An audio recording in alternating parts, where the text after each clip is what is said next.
इन लोगों को शरीयत ने फितराना, ज़कात, कफ़ारा, फ़िदिया देने से मना फरमाया है। वो क्या हैं? वो आपके हैं असूल और फ़ुरूक। असूल किसे कहते हैं? शरीयत में असूल कहते हैं आपके माँ बाप, फिर उनके माँ बाप, फिर उनके माँ बाप, फिर उनके माँ बाप। ये हो गए आपके असूल। आपके फ़ुरू आपके बेटा बेटी, उनके बेटा बेटी, उनके बेटा बेटी, उनका बेटा बेटी। तो इस एतबार से अपने असूल और फ़ुरू को नहीं दे सकते। अब आ गए आपके बहन भाई।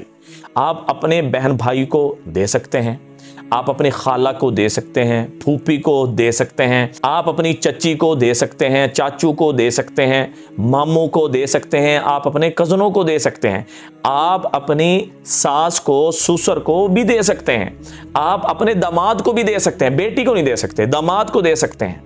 आप इन सारे रिश्तेदारों को जो मैंने गिनवाए हैं नाम लेकर, इन सब रिश्तेदारों को आप ज़कात, फितराना, फिदिया, कफ़ारा दे सकते हैं। शर्त एक ही है, शर्त यह है कि वो 2024 में 1,36,500 रुपये के मालिक ना हो, ना चांदी की शक्ल में, सोने की शक्ल में, माल तिजारत की शक्ल में, नकदी की शक्ल में। इन सब को मिलाकर थोड़ा थोड़ा या एक को मिलाकर अगर उनके पास इतने पैसे बनते हैं तो आप उनको न सदक़तुल फ़ितर दे सकते हैं, न ज़कात दे सकते हैं, न फ़िदिया दे सकते हैं, न कफ़ारा दे सकते हैं।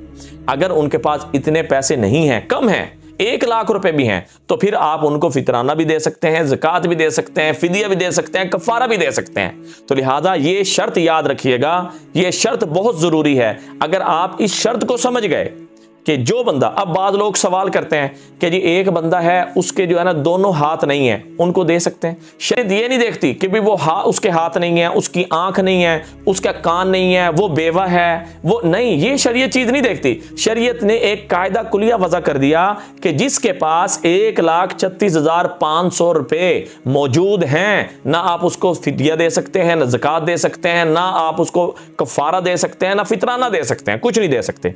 अगर वो इतने रुपए के मालिक नहीं हैं, फिर आपको मैं यही मशवरा दूंगा कि आप अपने रिश्तेदारों को जो मैंने गिनवाए हैं लाजमी तौर पे ज़कात के साथ मदद करें, फितराने के साथ मदद करें, फिदिया या कफ़ारे के साथ मदद करें, लाजमी मदद करें। इसमें दोहरा फायदा है। कैसे?